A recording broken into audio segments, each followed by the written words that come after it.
پہلے میں بریلوی تھا عرف سنی، پھر میں دیوبندی ہو گیا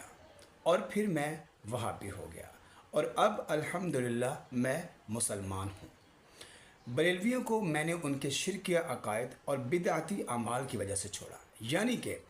اللہ یعنی کہ اپنے زندہ رب کو چھوڑ کر اس کی مری ہوئی مخلوق سے مانگنا، کیونکہ اللہ کے علاوہ پکارنے کو اللہ تعالیٰ نے قرآن میں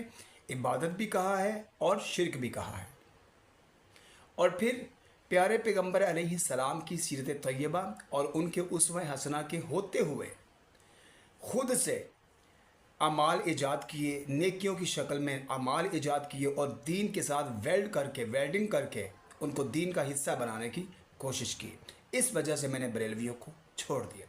پھر میں نے دیوبندیوں کو اس لیے چھوڑا کہ وہ پیارے پیغمبر علیہ السلام کی سیرت کے ہوتے ہوئے، ان کے اسوہ حسنہ کے ہوتے ہوئے کوفہ کے ایک بے سند عالم کی اندھی پیروی، یعنی کہ نبی علیہ السلام کی جو پیروی ہے وہ اندھی نہیں ہے، وہ بصیرت کے ساتھ ہے، وہ دلائل کے ساتھ ہے، لیکن اس کے برعکس کہاں دور جا کے کوفہ کے ایک بے سند عالم کی اندھی پیروی، بغیر دلیل کے بے دلیل پیروی کو اختیار کرنے کی وجہ سے میں نے دیوبندیوں کو چھوڑا۔ اور وہابی لوگ عقائد و اعمال میں قرآن و سنت کے قریب ترین اگر کوئی فرقہ ہے تو وہ وہابی ہیں، لیکن ہیں وہ فرقہ، ان کی فرقہ پرستی، ان کے تکفیری انداز یعنی کہ کلمہ گو مسلمانوں کی تکفیر کرنا، اور ان کا رویوں کے اندر، معاملات کے اندر کرخت، سخت اور انتہائی خشک لہجہ اور ان کے معاملات، اس وجہ سے میں نے ان سے مطلب تھوڑا سا کنارہ کیا، لیکن قطعاً نہیں چھوڑا، کیونکہ ان کے عقائد و اعمال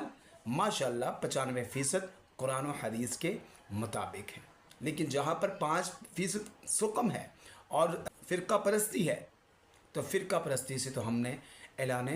برات کیا تھا۔ تو یہ سارا حاصل ہے، یہ شارٹ سٹوری ہے میرے سفر کی، جو میں نے فرقوں کے اندر سفر کیا، اور الحمدللہ اب میں مسلمان ہوں اور انشاءاللہ میں مسلمان ہی مروں گا۔ اور